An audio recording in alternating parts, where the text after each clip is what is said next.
అనంతపురం జిల్లా కళ్యాణదుర్గం నియోజకవర్గంలో శ్రీ భక్త కనకదాసు జయంతి ఉత్సవాలు ఘనంగా నిర్వహిస్తున్నారు. ఈ కార్యక్రమానికి మంత్రి నారా లోకేష్ విచ్చేసి హిందూపురం సర్కిల్లో ఏర్పాటు చేసిన 9 అడుగుల కాంస్య విగ్రహాన్ని ఆవిష్కరించబోతున్నారు. ఈ కార్యక్రమాన్ని రాష్ట్ర ప్రభుత్వం అధికారికంగా కనకదాసు జయంతి ఉత్సవాలను నిర్వహించబోతున్న నేపథ్యంలో విగ్రహ ఆవిష్కరణ ఏర్పాట్లను మంత్రి సవిత పరిశీలించారు.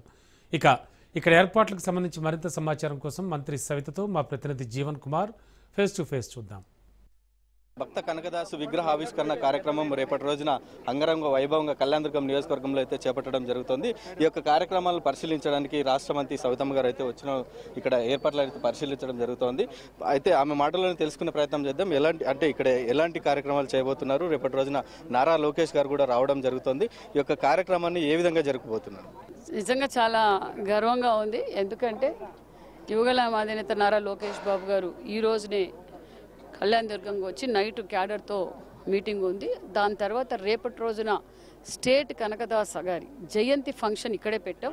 అందుకు స్వయాన లోకేష్ బాబు గారు రావటం నిజంగా ఒక పక్క బీసీలకు మరి అదేవిధంగా కులస్తుల మా కుల బాంధవులందరికీ చాలా గర్వంగా ఉంది. ఎందుకంటే స్థానిక శాసనసభ్యులు మరి సురేంద్ర బాబు గారు 9 అడుగుల విగ్రహాన్ని ఇక్కడ ఏర్పాటు చేసి మరి ఈ సమాజానికి అంకితం చేయడం నిజంగా మా కుల బాంధవులు నిజంగా చాలా గర్వపడుతున్నారు. మొన్నటి రోజునే మరి తిరుపతిలో కూడా మరి కాంచు విగ్రహం ఒకటి ఏర్పాటు చేసాం. మా తండ్రి గారి పేరు మీద కనకదాసు గారి విగ్రహం ఏర్పాటు చేసాం. అందుకు కూడా యువగల అధినేత నారా లోకేష్ బాబు గారు సహకరించడం మరి అదేవిధంగా అక్కడ స్థానిక శాసనసభ్యులు ఇన్ఛార్జ్ మినిస్టర్, రెవెన్యూ మినిస్టర్ మన అనగాని సత్యప్రసాద్ కూడా ఏర్పాటు చేయడం. అంటే ఆయన ఒక గొప్ప కవి కనకదాస్ గారు. ఆయన కీర్తనలు కావచ్చు, ఆయన సూచనలు మరి అవన్నీ అమలుపరచాలన్న ఉద్దేశంతో మరి స్వయాన లోకేష్ బాబు గారు రావడం నిజంగా చాలా గర్వంగా ఉందన్న విషయం కూడా మీకు తెలియజేస్తున్నాం. మేడం, ఇప్పుడు కనకదాస విగ్రహాన్ని ఏర్పాటుతో పాటు కురుబలను ఐక్యంగా ఉంచే కార్యక్రమం అయితే చేయబోతున్నారు. ఈ యొక్క పండుగ ద్వారా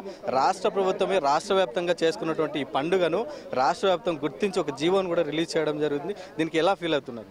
చాలా గర్వంగా ఉంది, చాలా గర్వంగా ఉంది. ఎందుకంటే లోకేష్ బాబు గారు ఎన్నికల సమయంలో, పాదయాత్ర సమయంలో మా కుల బాంధవులందరూ కోరిక మాకు పర్మనెంట్ జీవో కావాలి, కనకదాస్ గారి జయంతి పర్మనెంట్ జీవో కావాలని కోరారు. మరి ఈరోజు లోకేష్ బాబు గారి చొరవతో, లోకేష్ బాబు గారు పట్టుదలతో, బీసీలంటే ఆయనకి ప్రేమ ఎక్కువ, బీసీల్లో భాగమైన కురుబ కులస్తులకు మనం మాట ఇచ్చాం.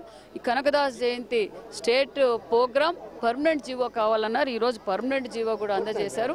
అది కూడా రాయలసీమలోనే ఎక్కువగా ఉన్నారు కాబట్టి రాయలసీమ వరకు పర్మనెంట్ జీవో ఈరోజు ఇష్యూ చేశారు. మళ్ళీ దాన్ని మాడిఫై చేసి స్టేట్ వైడ్గా కూడా చేస్తామన్న విషయాన్ని కూడా తెలియజేస్తున్నాం. అంతేకాకుండా కురుబల అభివృద్ధి ధ్యేయంగా మనం పనిచేస్తున్నాం. ఒక పక్క రాజకీయంగా కావచ్చు, ఒక పక్క విద్యాపరంగా కావచ్చు, వ్యాపార పరంగా కావచ్చు, అన్ని రంగాల్లోనూ మనం ఉండాలి అని కోరుకున్న వ్యక్తులు అన్న నందమూరి తారక రామారావు గారు, చంద్రబాబు నాయుడు గారు. అదే స్ఫూర్తితో యువగల అధినేత గారు గతంలో ఎన్నో రివ్యూలు కూడా చేశాం.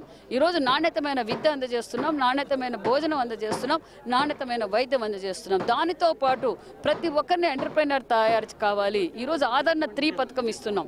ఆదరణ 3 పథకం ద్వారా కుల వృత్తులు ఏంటి, ఆ కుల వృత్తుల ద్వారా మనం ఏ విధంగా సహాయపడగలం ప్రజలకి, అదేవిధంగా కురుబ కులస్తులు చేసుకునే కుల వృత్తి మరి గొర్రెల పెంపకం కావచ్చు, మరి షీప్ ఫార్మ్స్ కావచ్చు, అదేవిధంగా మీట్ ప్రాసెస్ యూనిట్స్ కావచ్చు, ఎంఎస్ఎంఈ ద్వారా కూడా ప్రతి ఒక్కరిని ఎంటర్ప్రైనర్ చేయాలి అన్న ఉద్దేశంతోనే అడుగులు వేస్తున్నాం అన్న విషయం కూడా మీకు తెలియజేస్తున్నాం. గత ప్రభుత్వం కురుబలను కావచ్చు, అనేక కులాల వారిని కావచ్చు, వాళ్ళ వృత్తులను కావచ్చు, వాళ్ళని మరిచి ఏదో ఒక అభివృద్ధి చేసామని ఒక భ్రమలో అయితే రాష్ట్ర ప్రజలు ముంచినటువంటి పరిస్థితి ఉంది. ఈ నేపథ్యంలోనే రాష్ట్ర ప్రభుత్వం ఈ యొక్క కులాల వారీగా ఎలాంటి కార్యక్రమాలు, ఎలాంటి అభివృద్ధి కార్యక్రమాలకు నాంది పలుకుతుందని చెప్పారు. అందుకే వాళ్ళకు జగన్మోహన్ రెడ్డి బీసీల ద్రోహనే చెప్పాలి. ఎందుకంటే బీసీలతో ఓటేయించుకొని ఎక్కువగా ఈ రాష్ట్రంలో ఉన్నది బీసీలు. ఆ బీసీలే ఎక్కువగా బలైపోయారు గత 5 సంవత్సరాలు అన్న విషయం ప్రజలందరూ గుర్తించారు. బీసీలు అంటేనే తెలుగుదేశం అంటే బీసీలు అనే విషయం మనందరికీ తెలుసు. మరి అందుకే జగన్మోహన్ రెడ్డి గారికి 11 సీట్లకే పరిమితం చేశారు. మేము ఏదైతే ఎన్నికల సమయంలో మాట ఇచ్చామో ఆ మాట నిలబెట్టుకుంటాం. ఆదరణ 3 ద్వారా కూడా ఎక్కువగా లబ్ధి పొందేది బీసీలు అన్న విషయం కూడా తెలియజేస్తూ అభివృద్ధి ధ్యేయంగా మేము పనిచేస్తున్నాం. రాయలసీమ అంటేనే తెలుగుదేశం పార్టీకి ఒక కంచుకోటలాగా ఉంటుంది. ఈ కార్యక్రమాన్ని రాయలసీమలో జరపడం, అందులో కళ్యాణదుర్గం నియోజకవర్గం లాంటి వెనుకబడిన ప్రాంతంలో జరపడం అనేది ఎలా ఉంది? అంటే నిజంగానే మరి స్థానిక శాసనసభ్యులు సురేంద్ర బాబు గారు ఇక్కడ 9 అడుగుల కాంచు విగ్రహం ఏర్పాటు చేశారు, మా కులదైవాన్ని ఏర్పాటు చేశారు. మరి స్థానిక శాసనసభ్యులు కోరిక, అమ్మ మీరు స్టేట్ ఫంక్షన్ కూడా ఇక్కడే ఏర్పాటు చేయండి, లోకేష్ బాబు గారిని కూడా ఇన్వైట్ చేయండి అని వాళ్ళు ఇన్వైట్ చేశారు. నేను ఇన్వైట్ చేశాను. సార్ మీరు వస్తే మా కుల బాంధవులు అందరూ చాలా హ్యాపీగా ఫీల్ అవుతారు. ఎలాగో మీరు పర్మనెంట్ జీవో కూడా ఇప్పిస్తున్నారు. ఇది రాష్ట్ర మంత్రి సవితమ్మ గారు ఇక్కడ ఉన్నటువంటి భక్తి కనకదాసు విగ్రహ ఆవిష్కరణ ఏర్పాట్లను పరిశీలించడంతో పాటు రాష్ట్ర ప్రభుత్వం ఏ విధమైనటువంటి చర్యలు చేపట్టబోతుంది, కురుబలకు ఎలాంటి అనేక సంక్షేమ పథకాలు ఏ విధమైనటువంటి పథకాలు తీసుకురావడం జరుగుతోంది, అదేవిధంగా కురుబల ఐక్యత కోసం, కురుబల సంక్షేమ అభివృద్ధి కోసం రాష్ట్ర ప్రభుత్వం తీసుకున్నటువంటి అనేక సంక్షేమ కార్యక్రమాలతో పాటు ఈ యొక్క భక్తి కనకదాసు జయంతి ఉత్సవాలు రాష్ట్ర వ్యాప్తంగా ఒక పండుగలా నిర్వహించబోతున్నామని తెలుపుతున్నటువంటి పరిస్థితి. అదేవిధంగా నారా లోకేష్ కూడా ఈ యొక్క పండుగకు వస్తున్నటువంటి నేపథ్యంలో అనేక కట్టుదిట్టమైన భద్రతా ఏర్పాట్లను కూడా ఏర్పాటు చేయడంతో పాటు వచ్చే ఈ యొక్క కుల సంఘాలతో పాటు కులాల వారికి వచ్చే వాళ్ళకు కూడా ఎలాంటి అవాంఛనీయ సంఘటనలు జరగకుండా కనీస సౌకర్యాలతో పాటు అనేక సౌకర్యాలు కల్పిస్తూ ఇక్కడ ఎలాంటి అవాంఛనీయ సంఘటనలు జరగకుండా ఇక్కడ పరిశీలనలు కూడా ఏర్పాటు చేయడం జరిగిందని చెప్తున్నటువంటి పరిస్థితి. కెమెరా పర్సన్ పరశురామ్తో జీవన్ కుమార్, రాజ్ న్యూస్, అనంతపురం నుంచి.